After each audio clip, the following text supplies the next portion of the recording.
Shalom anak-anak ibu yang terkasih.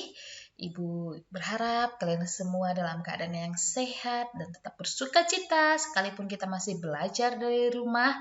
Tetap antusias, tetap semangat dan memberikan yang terbaik dalam pelajaran, dalam apapun yang kalian kerjakan. Hari ini kita bertemu kembali dalam mata pelajaran pendidikan agama Kristen dan budi pekerti. Bu mengajak kalian mempersiapkan segala sesuatu yang perlu terkait dengan pelajaran kita. Yang pertama yaitu Alkitab, yang kedua buku catatan dan alat tulis. Pastikan kalian mencatat hal-hal penting terkait materi yang akan Ibu sampaikan hari ini.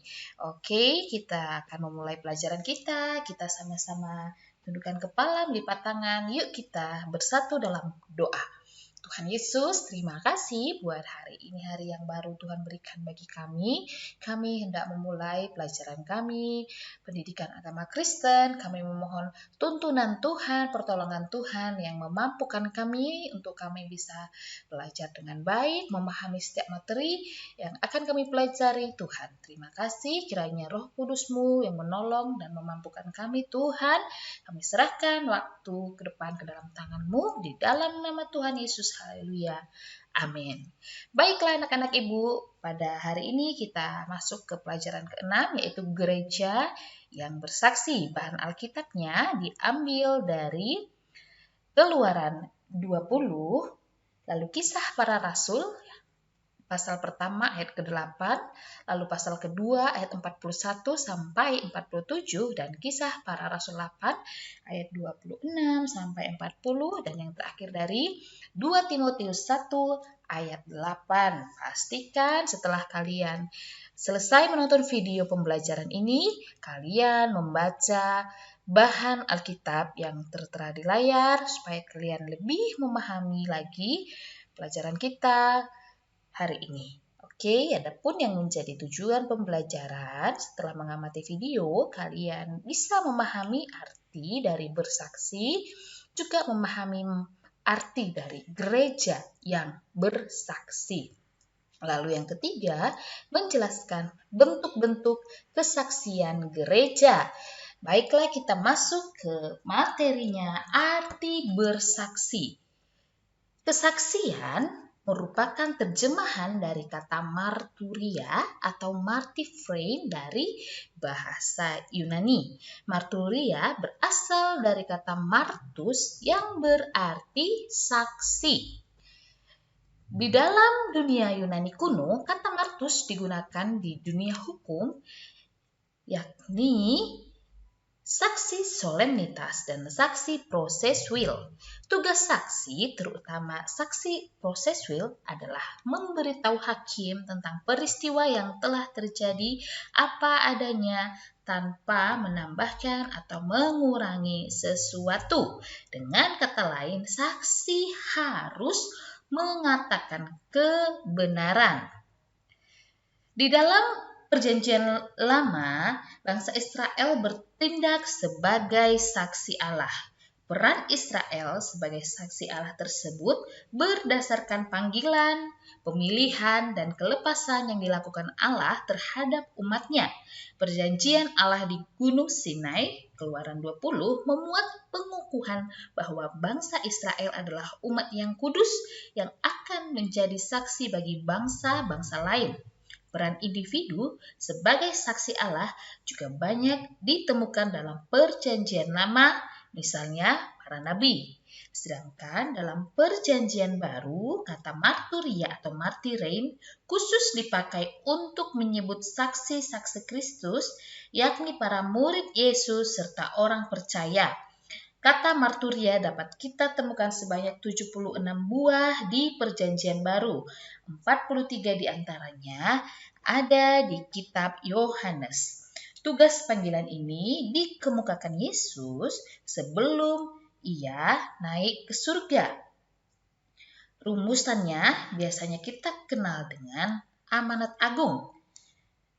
Kita bisa membacanya di Matius 28 ayat 19. Di sana tertulis, "Karena itu pergilah, jadikanlah semua bangsa muridku, dan baptislah mereka dalam nama Bapa dan Anak dan Roh Kudus, dan ajarlah mereka melakukan segala sesuatu yang telah kuperintahkan kepadamu. Dan ketahuilah, Aku menyertai kamu senantiasa sampai kepada akhir zaman." Amanat bersaksi tentang karya Allah melalui pengorbanan Kristus itulah yang diemban oleh para murid Yesus. Kemudian amanat itu diwujudkan saat Pentakosta. Roh penolong yang dicurahkan ke atas mereka memampukan para murid untuk memberitakan Injil di tengah bangsa-bangsa yang berkumpul saat itu. Banyak orang menjadi percaya dan memberi diri dibaptis. Gereja perdana atau jemaat mula-mula terbentuk. Setelah itu mereka memberitakan Injil ke banyak tempat. Filipus misalnya memberitakan Injil kepada sida-sida dari Ethiopia. Kisahnya kamu bisa baca di Kisah Para Rasul 8 ayat 26 sampai 40. Di sana tertulis, kemudian berkatalah seorang malaikat Tuhan kepada Filipus. Katanya, bangunlah dan berangkatlah ke sebelah selatan, menurut jalan yang turun dari Yerusalem ke Gaza. Jalan itu jalan yang sunyi. Lalu berangkatlah Filipus, adalah seorang Ethiopia, seorang sida-sida, pembesar dan kepala perbendaharaan Sri Kandake, ratu negeri Ethiopia yang pergi ke Yerusalem untuk beribadah. Akhirnya, Filipus membaptis sida-sida itu. Amanat agung ini jugalah yang kemudian menjadi dasar panggilan gereja di tengah dunia. Meskipun demikian, perlu diingat adalah bahwa Rasul bersaksi tanpa menggunakan kekerasan dan pemaksaan. Kesaksian mereka dilandasi kasih Allah bagi dunia ciptaannya. Selanjutnya, gereja yang bersaksi. Tugas bersaksi diamanatkan Tuhan Yesus sebelum Ia naik ke surga. Gereja dipanggil untuk memberitakan kabar baik dan menghadirkan kerajaan Allah di dunia. Gereja menjadi mitra Allah atau inisiatif Allah sendiri. Kesaksian gereja di masa kini seyogianya bertolok ukur pada gereja perdana. Gereja perdana tidak hanya bersaksi dengan cara memberitakan Injil keluar, tetapi juga bersaksi dalam tindakan sehari-hari. Orang Yahudi umumnya memberi kepada yang kekurangan atau memberi tumpangan hanya pada hari-hari besar. Sebaliknya, dalam gereja perdana, segala kepunyaan mereka menjadi milik bersama. Kisah Para Rasul 2 ayat 41-47. Menjadi gereja yang bersaksi tentu tidak mudah. Tantangan datang dari dalam dan dari luar gereja.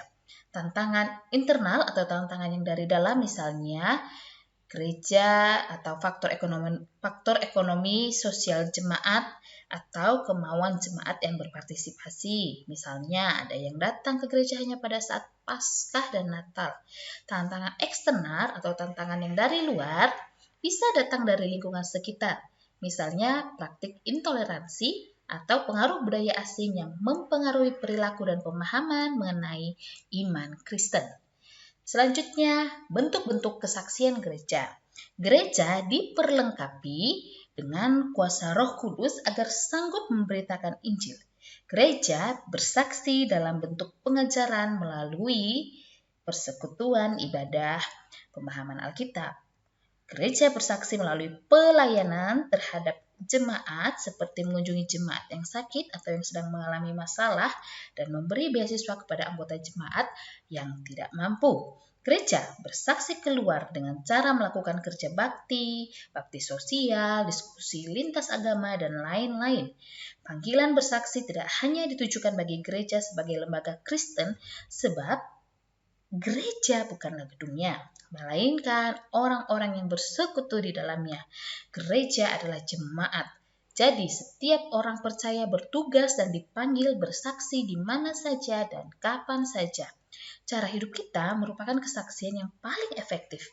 Menolong sesama yang kesulitan, berbicara dengan sopan, bersikap tertib, mengatur waktu dengan baik adalah beberapa hal yang dapat kita lakukan untuk bersaksi.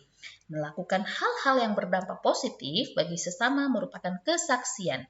Bersaksi tanpa pemaksaan kehendak. Sebaliknya, bersaksi dengan semangat cinta kasih dan perdamaian. Ketika kita belajar bersaksi dengan setia, tekun dan disiplin, kita belajar mengasihi Tuhan dan mentaati firman-Nya. Baiklah anak-anak ibu, kita sudah belajar tentang kesaksian gereja dan gereja yang bersaksi. Kamu juga sudah tahu bahwa gereja itu tidak terbatas hanya pada gedung, tapi juga orangnya, yaitu kamu dan ibu. Kita sudah belajar bagaimana kita bisa menjadi saksi untuk gereja, tapi terlebih lagi menjadi saksi di luar sana, seperti amanat agung bilang, menjadikan semua orang murid Yesus, menjadikan semua orang itu percaya kepada Tuhan Yesus. Caranya bagaimana? Kamu bisa mulai dengan hal-hal yang sederhana, seperti yang tadi menolong sesama yang kesulitan, kamu berbicara dengan baik, bersikap tertib, kamu bisa mengatur waktu dengan baik, kamu bisa memberikan teladan yang baik, dimanapun kamu berada, kamu sudah bersaksi. Selalu ingat bahwa kamu itu adalah saksi Kristus, orang yang memberitakan Kristus, sehingga jagalah perilakumu, tingkah lakumu, perkataanmu menjadi perkataan yang benar-benar mencerminkan Kristus. Ibu yakin dan percaya murid-murid ibu, anak-anak ibu semuanya mampu melakukannya dengan pertolongan dari Roh Kudus. Selalu ingat di dalam pikiranmu, di dalam otakmu bahwa aku ini adalah murid Kristus, aku ini adalah saksi Kristus. Jadi aku harus bisa memberitakan Kristus, menjadi saksi Kristus dimanapun aku berada. Ibu, nanti waktu masuk sekolah, ibu mau bertanya bagaimana kalian mempraktekkan menjadi saksi Kristus di dalam kehidupan kalian sehari-hari. Semoga pelajaran ini tidak hanya sebatas pelajaran yang masuk di pikiran saja, tapi terlebih lagi kalian bisa melakukannya dalam kehidupan kalian sehari-hari. Baiklah, kita akhiri pelajaran kita hari ini. Mari kita bersatu di dalam doa. Tuhan Yesus, terima kasih. Hari ini kami sudah belajar tentang artinya dari gereja yang bersaksi. Tuhan, mampukan kami dan ingatkan kami untuk selalu menjadi umat-Mu, anak-Mu yang menjadi saksi-Mu dimanapun kami berada. Kami seringkali lemah, kami seringkali lupa dan terlena dengan dunia ini. Tuhan, ampuni kami Tuhan.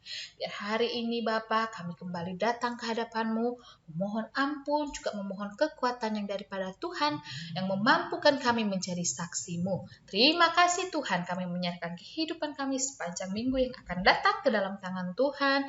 Kiranya kemurahan-Mu, berkat-Mu Tuhan yang senantiasa melingkupi setiap kami. Di dalam nama Tuhan Yesus kami berdoa dan mengucap syukur. Haleluya. Amin. Baik anak-anak ibu, demikian pertemuan kita untuk hari ini. Jangan lupa untuk selalu menjaga kesehatan, makan makanan yang bergizi, pakai masker kalau keluar rumah, rajin mencuci tangan. Tuhan Yesus memberkati. Sampai jumpa minggu depan.